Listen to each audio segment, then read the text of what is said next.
Le Major Bob sourit en observant l'état de Tétart. Il comprend immédiatement que Red n'est pas un simple resquilleur monté à bord par curiosité. Il lui demande ce qu'il est réellement venu chercher sur ce navire. Red ne détourne pas le regard. Il explique que de nombreux Pokémon ont disparu en ville et qu'il est convaincu que les responsables se trouvent ici. Autour de lui, la pression monte. Voltorb, Electrode, Magnéti et Magnéton encerclent la zone, accompagnés des marins du navire. Le Major Bob se moque ouvertement. Il finit par révéler la vérité. Le but n'est pas seulement de voler des Pokémon, mais de les libérer de leurs propriétaires jugés trop faibles ou trop sentimentaux. Les Pokémon doivent être utilisés à leur plein potentiel, et si cela permet de faire tourner un business rentable, alors tant mieux. Red comprend qu'il avait raison depuis le début, mais il sait aussi qu'il est dans une très mauvaise posture. Le Major Bob lui rappelle qu'il est seul. Tétart est grièvement affaibli, et face à eux se tient un Pokémon incontrôlable. En effet, un Pokémon enchaîné avance lentement vers eux. C'est un Electek furieux, impossible à faire entrer dans une Pokéball, un monstre réservé aux intrus. Et là, les chaînes tombent. Electek charge immédiatement le point chargé d'électricité. Red esquive de justesse en attrapant Tétart. Le coup s'écrase sur le sol et le pont du navire se fissure sous l'impact. Le Major Bob jubile, la puissance brute d'Electek est incontestable. Red réalise qu'un seul coup aurait suffi à le mettre hors de combat. Pendant ce temps, Tétart, à peine conscient, trace lentement une ligne d'eau sur le sol, l'eau s'étend discrètement du côté d'Electek jusqu'au pied du Major Bob. Le Major Bob ordonne une nouvelle attaque, convaincu d'avoir gagné. Et c'est à ce moment précis que Red donne le signal à Tétart. Celui-ci libère alors une attaque de glace à travers la pellicule d'eau. En une fraction de seconde, le sol gèle ainsi que les jambes d'Electek et du Major Bob, qui sont alors emprisonnés dans la glace. Leur assurance disparaît instantanément. Red n'attend pas une seule seconde. Il déclenche un fumigène et disparaît dans le nuage. Quand la fumée se dissipe, il n'est plus là. Un peu plus loin dans le navire, Red reprend son souffle, caché derrière des planches. Il félicite Tétart. Sans lui, il n'aurait jamais survécu. Mais le danger est loin d'être écarté. En inspectant les couloirs, Red remarque quelque chose d'inquiétant. Des Magnétis patrouillent partout, silencieux, méthodiques. Red avance alors à pas feutrés, à quatre pattes, Tétart sur le dos. Les Magnétis semblent peu intelligents, mais ils sont très nombreux. Ils montent une échelle, s'éloignant sans le vouloir de la sortie.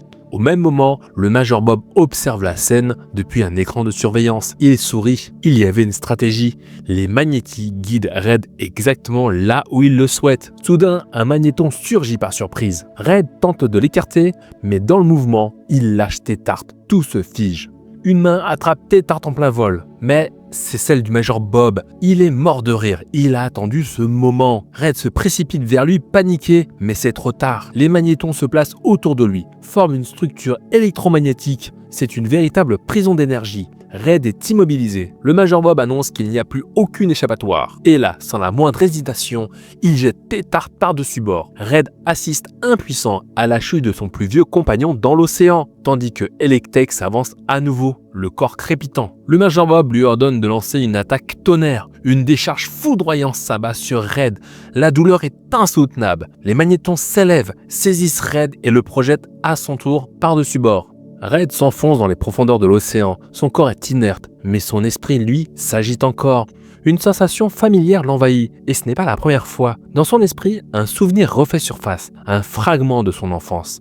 Un souvenir de l'époque où Tétart n'était encore qu'un simple petit tard, fragile et minuscule. Ce jour-là, déjà, Red était en danger, et c'est son Pokémon qui l'avait sauvé. Le présent rejoint le passé. Dans l'eau sombre, une silhouette se rapproche. Un bras puissant fend les flots et attrape Red au moment où il allait sombrer définitivement. À la surface, Major Bob observe la scène, convaincu d'avoir gagné. Pour lui, l'affaire est réglée. Mais soudain, l'océan explose. Un geyser gigantesque jaillit, projetant une forme massive hors de l'eau. Un Pokémon surgit, tenant Red contre lui. Ce n'est plus Tétart, c'est Tartare. Le Pokémon pose doucement Red sur le pont de l'océan. Le Major Bob envoie Electek à l'attaque. Le combat devient physique. Les deux Pokémon s'empoignent, leurs muscles se contractent. Tartare prend l'avantage. Ses muscles gonflent à vue d'œil. Tartare saisit Electek et exécute une frappe Atlas monumentale. Le Pokémon est projeté comme un boulet, directement sur son propre dresseur. Les deux sont emportés ensemble. Ils basculent par-dessus bord et disparaissent dans l'océan. Quelques heures plus tard, les autorités arrivent sur le port. Les matelots et complices du Major Bob sont arrêtés les uns après les autres. Les Pokémon volés sont libérés. Les retrouvailles sont émouvantes. Un Rattata retrouve son dresseur. Un Noix de Coco saute dans les bras de son propriétaire. Un Aspico rampe joyeusement vers celui qui l'attendait depuis des semaines.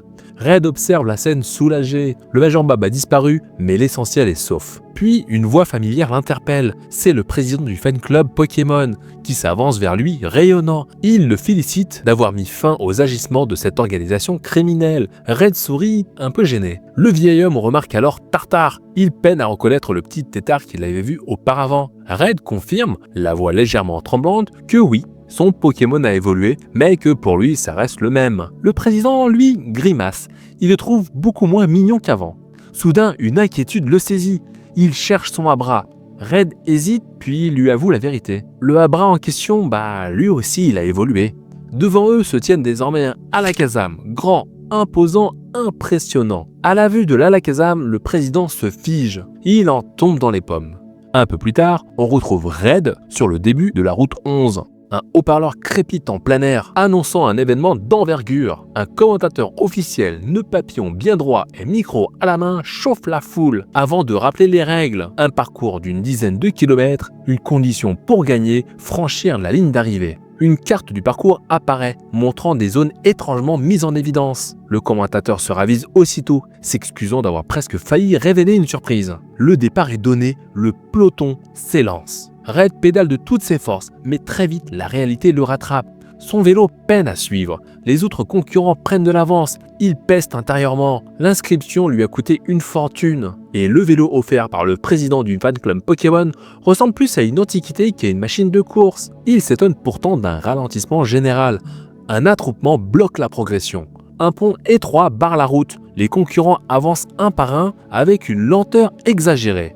Red observe la rivière en contrebas et comprend pourquoi. Des tentacruels grouillent sous la surface, attendant le moindre faux pas. Un concurrent expérimenté éclate de rire. Cette course est une épreuve d'obstacles Pokémon. Tous les coups sont permis, y compris l'utilisation de ses partenaires. Avant même que Red ne réagisse, l'homme traverse la rivière à toute vitesse, porté par son Ramolos. Red sent la confiance revenir. Il se jette à l'eau sans hésiter. Tartare entre en action et lance Laser Glace. Un rayon de glace se propage à la surface, transformant la rivière en piste gelée. Red traverse à toute allure sous les regards médusés des autres concurrents. Il reprend la route galvanisé, le retard est rattrapé. Mais un nouveau problème surgit. Le parcours officiel mène droit vers une forêt dense. La végétation est si épaisse qu'elle semble impraticable à vélo.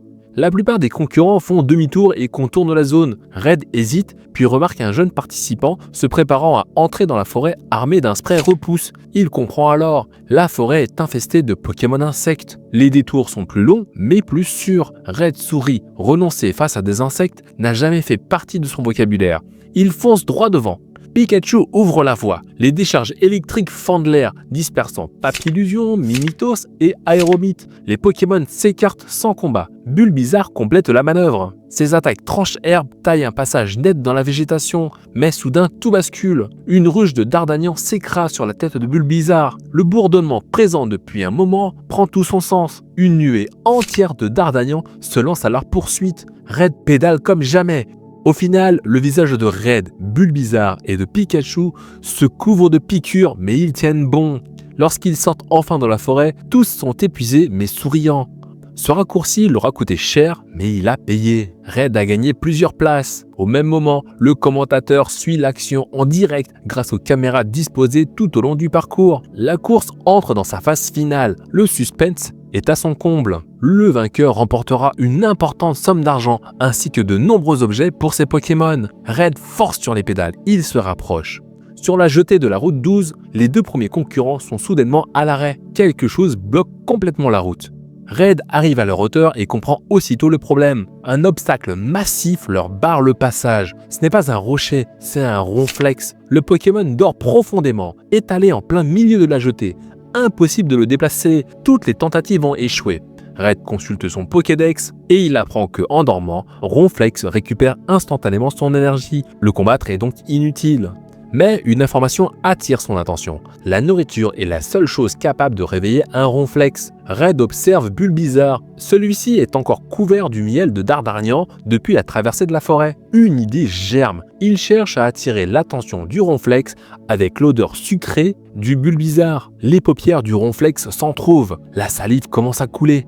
Les autres concurrents sont horrifiés. Ils pensent que Red est prêt à sacrifier son Pokémon pour gagner la course. Bulbizarre lui-même hésite, mais Red lui demande de faire confiance. Ronflex se redresse lentement, complètement captivé par l'odeur du miel. C'est exactement ce qu'attendait Red. À la ligne d'arrivée, le commentateur s'agite. Un concurrent approche à grande vitesse. Red surgit, pédalant comme un forcené, poursuivi par un Ronflex affamé. Red franchit la ligne d'arrivée. Victoire! Le commentateur annonce officiellement son nom. Red remporte la course. Plus tard, les Pokémon s'amusent avec les objets gagnés, l'ambiance est joyeuse, mais Red dresse un bilan honnête. La totalité de l'argent du premier prix a été dépensée pour réparer les dégâts causés sur le parcours, et surtout pour nourrir Ronflex.